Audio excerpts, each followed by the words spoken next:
What's going on, guys? It's been quite some time since I uploaded a video pertaining to the 3rd gen 4Runner project.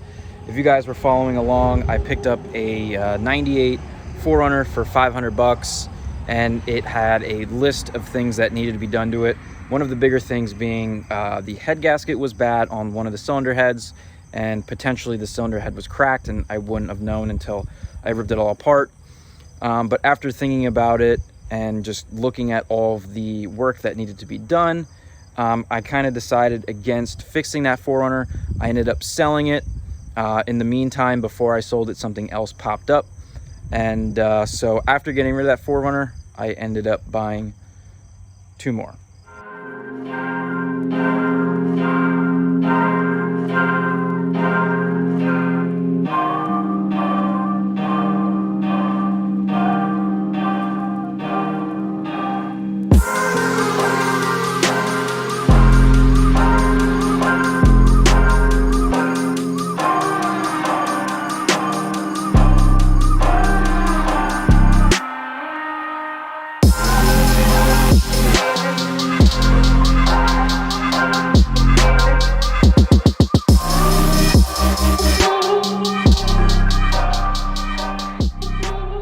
So right here we have a 1999 4Runner, and this one is a 2000.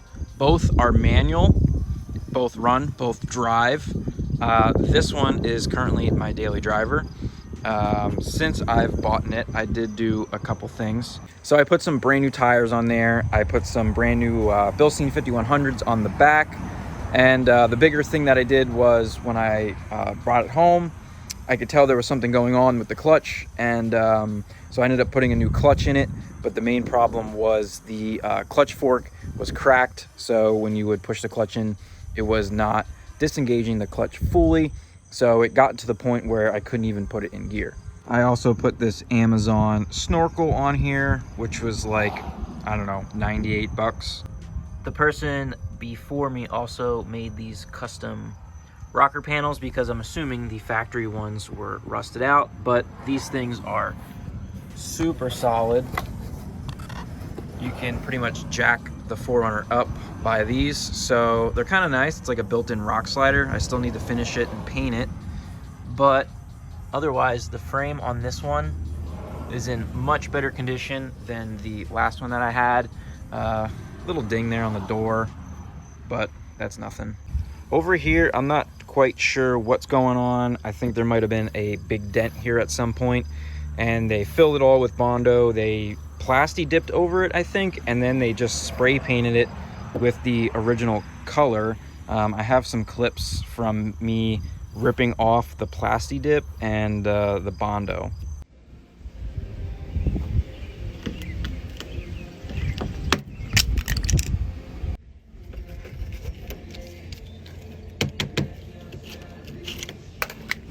Otherwise, all I did was some maintenance to this thing: valve cover gaskets, spark plugs, wires. I put a fuel filter in it. I do need to drop the tank and put a sending unit in it because the gas gauge doesn't work. I've already ran out of gas like 3 times in it. But that's pretty much it. Like I said, this thing's my daily driver, and it's been running great so far. And I paid 1,800 bucks for this one, and the silver one here I paid 1,700 bucks for. This one's also a manual, so let's get into that one. So biggest thing, obviously they hit something, ripped off the front fender flare on the bumper, dented that in. You can see the wheel is tilted in a decent amount, so I don't know if the spindle's bent or what, but in the process they also ripped off the fender flare on the back. They dented the door. But I'll just go ahead to the junkyard. I'll grab one of those, and if I'm going to be keeping this, I'm just going to put an aftermarket bumper on it, so I'm not really worried about that. The biggest thing is what's going on in here. I got to figure that out. It's kind of hard to just look at it and see if the spindle is bent, but there's obviously something going on there. It's got moon mist leather interior, which I guess is a rare option. Moon mist cloth is pretty common, but the leather is hard to come by, so everything's here. I just need to put it back together, and I need to clean it because whoever Owned this thing, was an absolute slob. There's cigarette ashes everywhere, so I'm literally going to rip everything out of here. I'm going to shampoo the carpet. I actually might end up selling this whole entire interior after I clean it, because I went to the junkyard the other day and I bought a full gray interior, so I might put that in here. This side of the bumper is completely gone, which no big deal, I can just replace that, but this side over here is perfectly fine, so kind of weird. This side is in pretty decent condition minus the fender here. It's got a pretty good dent and some rust starting from the paint being cracked off. Sport hood on both, which is nice. Those are super sought after, so I got lucky there. Yeah, this one also runs, fires right up if the battery's not dead.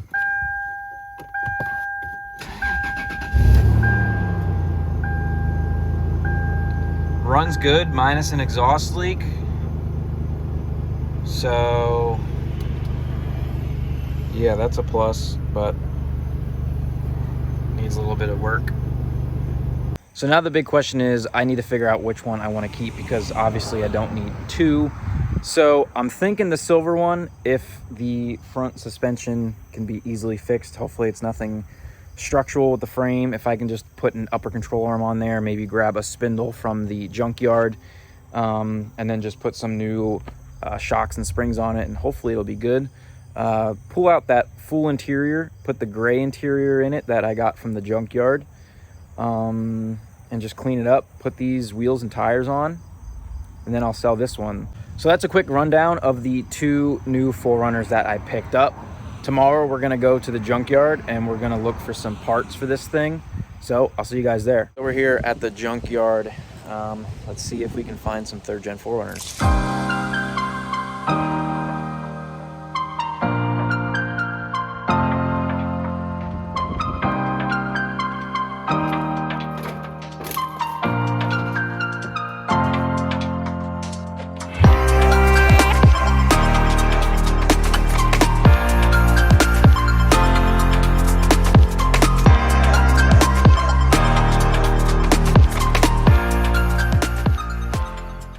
So in the sea of probably at least 1,000 cars, if not more, I couldn't find a single 3rd gen 4Runner. So I'm gonna head to the other junkyard where I just recently got the full interior. They have like 4 or 5 3rd gens there. I'm gonna see if there's anything that I can grab from there yet. Just found this on my way out. I'll take it. Fast forward a couple weeks, I made it back to the junkyard and I got a couple things that I missed when I was there and got the full interior out of the 4Runner. I didn't film anything there, but to end this video out, I'm gonna go ahead and start working on the front suspension of this thing. I have a brand new upper control arm and the main bolt that holds that in. So I'm gonna go ahead and rip this one out, put the new one in. Hopefully the wheel is no longer cambered in, and we can move past that onto the next thing. So it's really hard to tell, but right here, I feel like the upper control arm definitely has more of a bend to it. If you look at the driver's side real quick, kind of hard to tell, but that doesn't look as angled as this side does. So I got a brand new upper control arm. I'm gonna go ahead and get this ball joint bolt out and the main bolt that holds the upper control arm on. Hopefully it comes out easy.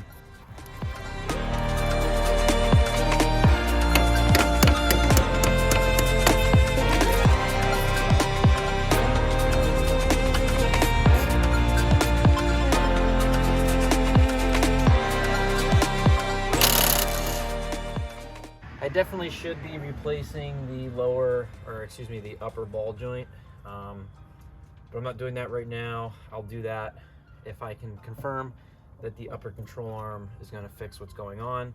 and then eventually I'll get new front suspension. I'll get some ball joints, axles, do all the sway bar stuff because these bushings are completely shot, and yeah, so if the upper control arm fixes what's going on, I'm going to do a full front end overhaul.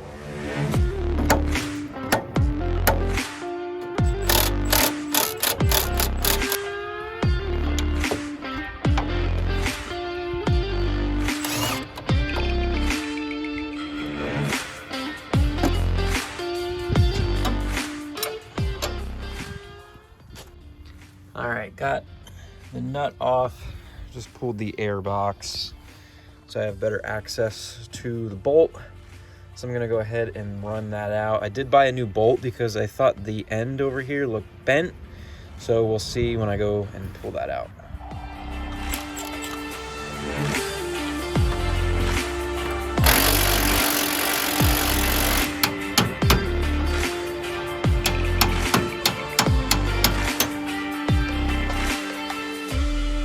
Got the bolt out. You can clearly see it's bent right around here. So, good thing I got a new one.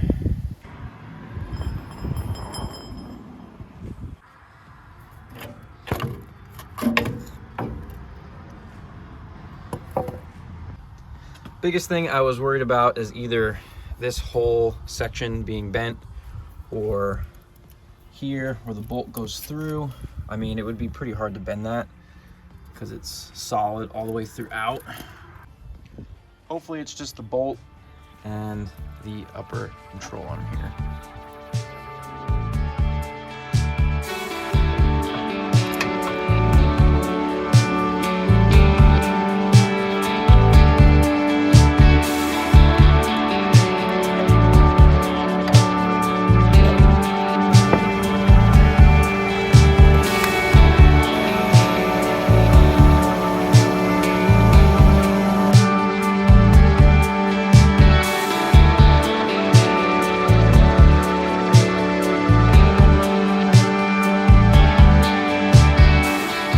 So we got the upper control arm wrapped up, and it definitely looks way better than it did. Hopefully if there's any problems there, it can be fixed with just a normal alignment.